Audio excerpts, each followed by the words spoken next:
And now, Medina Nolan. Medina Nolan is a writer and editor. She's a Democrat. Medina, what's your question? Hi, Medina. Good evening, Mr. President. Vice President Harris said to Guatemalans, "Don't come." Recently, you have indicated you are in favor of refugees coming to this country. Could you please explain your administration's basic stance on immigration? Yes, they should not come. What we're trying to set up is in the countries like in particular Northern Triangle, Guatemala, Honduras, El Salvador, etc. We are setting up in those countries, if you seek asylum in the United States, you can seek it from the country, from your in place. You can seek it from an American embassy. You can go in and seek and see whether or not you qualify. Now that sounds brilliant. Here's the problem. They're trying to set that up, but it was already set up. It was in place. Trump already negotiated that, and it was operating very, very well. Joe Biden got in, and he canceled the executive order and the agreements that Trump had in place with the Northern Triangle that did exactly what he's trying to now negotiate.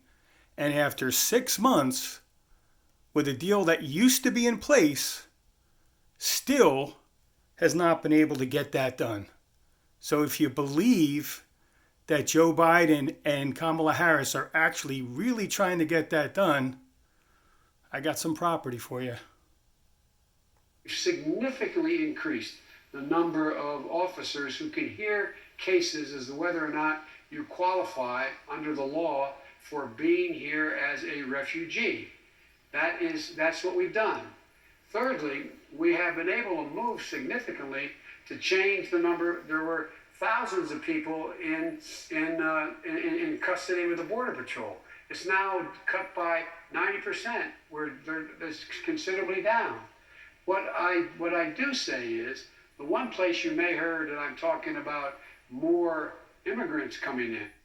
Okay, the 90% considerably down issue. Number one, the number of immigrants that actually came in went up by like 5, 6, 7, 8 times than what was coming in year over year because of the policies that Biden put in place, because of the removal of that agreement I just talked about, and because of the stay in Mexico policy that he got rid of immediately, and he's not returning anybody. He's been basically preaching, bring your people. Today he says don't come, but it's a little bit late after people have left their house like 2-3 months ago. So that's a joke.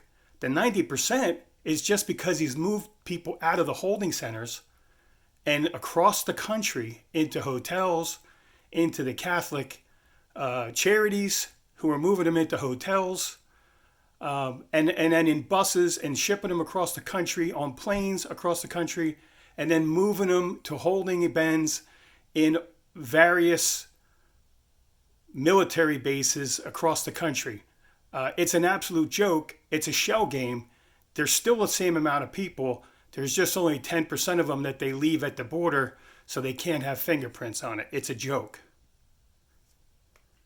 Are those folks from Afghanistan who helped the American soldiers, who they and their family will be victimized very badly as a consequence of what happens if they're left behind.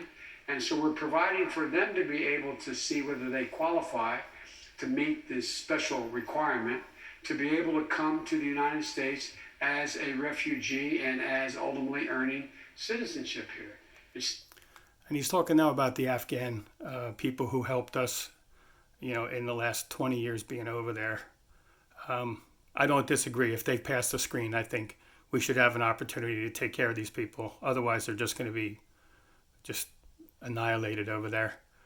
You could probably throw in the people in Cuba who are trying to escape their persecution over in Cuba at the moment. But that's another story.